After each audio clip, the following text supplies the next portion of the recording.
This is LiveWell Talk on COVID-19, vaccines and Delta variant, part 2. I'm Dr. Dustin Arnold, Chief Medical Officer at Unity Point Health, St. Luke's Hospital. In today's podcast, I'll provide an update on what we're seeing in the hospital and the community, the latest information on the Delta variant, and vaccines, as well as mask guidance. Previously, we talked about the Delta variant, and the Delta variant is the same variant that was noted in India and in the United Kingdom, and it has a different spike protein that's different than the original alpha variant that the vaccines were designed for. It was felt that the vaccines would be just as efficacious against the Delta variant, and that's turning out not to be true. We are having breakthrough infections, and this does change the landscape with breakthrough infections. As we talked about in previous podcasts and on media interviews, that we have a really high percentage of people in this community that are vaccinated. Over the age of 65, it's 87%. And across the board, it's 63% for those that are eligible. And it's 53%, which is still a good number if you factor in the children that aren't under the age of 12. Definitely, the breakthrough infections do result in the presentation of patients that are perhaps less ill than they normally would be. We are seeing the more critically ill patients being the unvaccinated. The patients that are vaccinated are presenting with an illness that is less severe, perhaps, than you would anticipate, which is a good thing. Vaccines are designed not necessarily to prevent disease, but to prevent significant manifestation. And that's what the flu shot does every year. It prevents us from getting ill. Same with the pneumonia shot. Prevents people from ending up in the intensive care unit with streptococcal pneumoniae. The wastewater in Cedar Rapids is tested, and it's exclusively been the Delta variant. And this is done through the water department. So we are just making the presumption that the Delta variant is the predominant variant that is in the community, and we have very little alpha that is resulting, at least in medical care. Since August 3rd, 17% of the patients admitted to the hospital are fully vaccinated. So roughly 80% of the individuals admitted to the hospital are unvaccinated, and we presume that those are all Delta variants. The degree to which the Delta variant becomes transmissible is the concern, that it has an easier or faster transmission than the previous variants. And that is good and bad. That means it'll go through the community faster. And just to give some numbers, this morning, active cases in Linn County were 1,164. In June 1st of this year, which is less than 3 months ago, it was 1,014. So you think, wow, that's not that much off, but things do feel different. Well, here's the caveat. On July 14th, active cases in the community were 140. So it went from 140 rapidly up to over 1,000, which does cause a burden on or stresses the resources of any system, particularly healthcare, when people get sick so fast. But that also means that it may spread through the community quicker. We talked last time about, I thought at that time, based upon studying the transmission rate, as well as the previous spikes in the rate of transmission daily report, as well as the water department's wastewater report, that the peak in the wastewater, the spike in the community occurs about 10 to 14 days afterwards. That may occur in a shorter period of time. But I think what's going to happen, I've come to appreciate, one is that the vaccines work, they prevent death and to significant degree hospitalization, but they're not as efficacious against preventing people from being clinically symptomatic. And I think we will see a larger spike, perhaps, than we did in November, but it'll be more narrow and not last as long. And that's using that data and studying the previous patterns would indicate that we should be on the backside of this in October at the latest, I think, and that I continue to believe that. I just learned this morning that yesterday, you during this pandemic, you've learned several things. One is that you go to bed and things change. But yesterday, the booster was recommended for patients that had severe immunocompromisation, meaning they have immune systems or a medical condition that makes it less likely the vaccine is responded.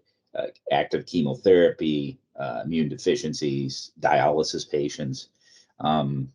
But then I was told earlier today, and I will confirm this, that the boosters may be required or recommended, I should say, for all. And that's a significant change from 3 months ago when boosters were felt not to be necessary, specifically based upon the Cleveland Clinic study that showed such great efficacy, but that did not include the Delta variant.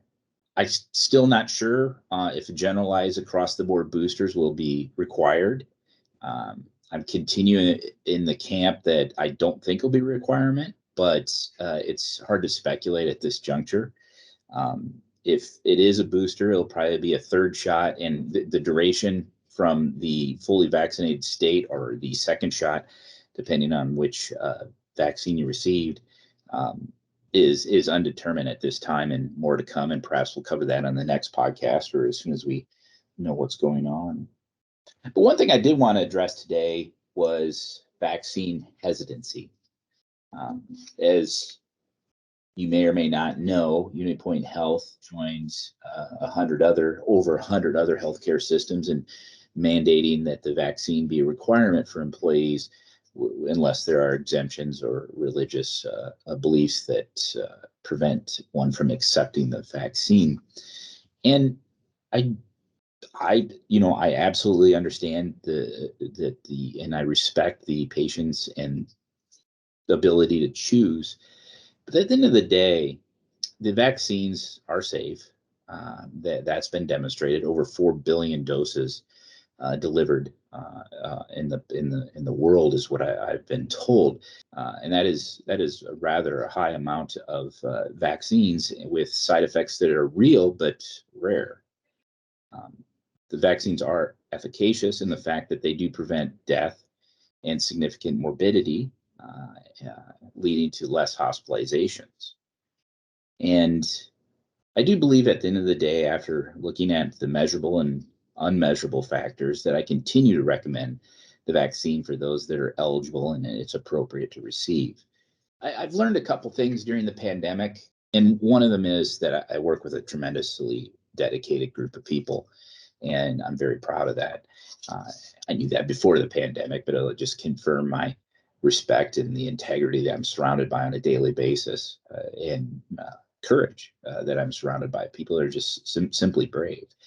But I have learned one thing clinically, and that is that if you delay routine and preventative health care, it does catch up at sometimes. Those cancers continue to develop. And I think we've had some of our volume that is non-COVID related to that hiatus of almost 6 months where we did not provide preventative and routine care because of the lockdowns, for lack of a better description, or it was significantly curtailed.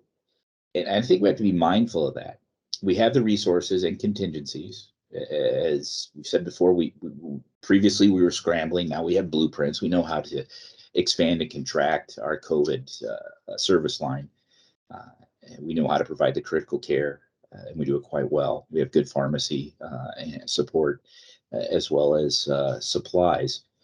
But if we execute upon those blueprints and accommodate the surge in the COVID volume, it's like squeezing a balloon.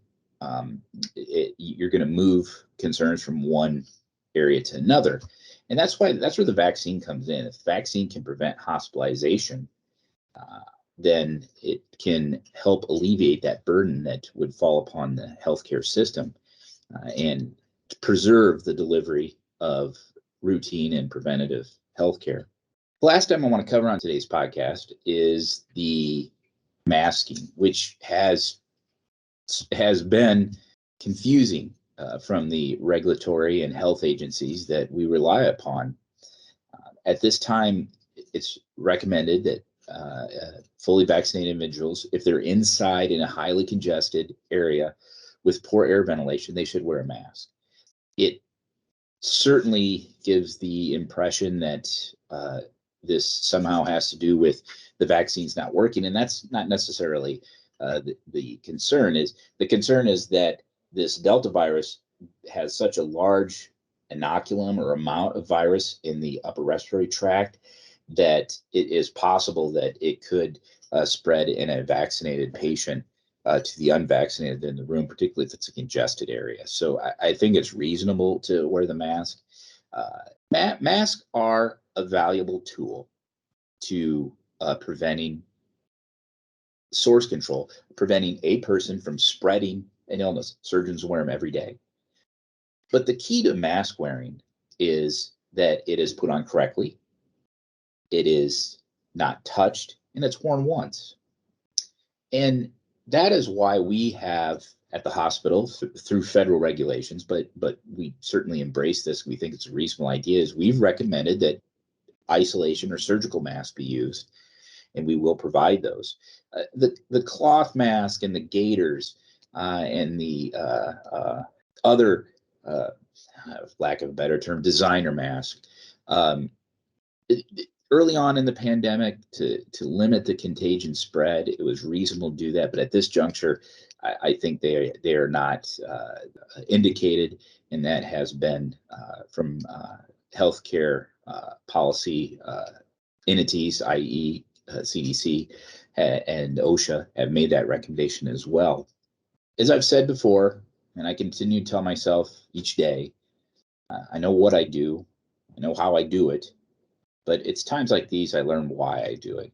In closing, we have a great team at St. Luke's Hospital, and I'm very proud to be part of this team. And I have all the confidence that they will rise to the occasion as they've done so often in the past. Thank you for listening to the COVID-19 update. For the latest COVID-19 information, not only on the vaccine, but on social distancing and masking, visit unitypoint.org. Thank you for listening to LiveWell Talk On. If you enjoyed this episode, don't forget to subscribe. And if you want to spread the word, please give us a 5-star review and tell your family, friends, neighbors, strangers about our podcast. We're available on Apple Podcasts, Spotify, Pandora, or wherever you get your podcast. Until next time, be well.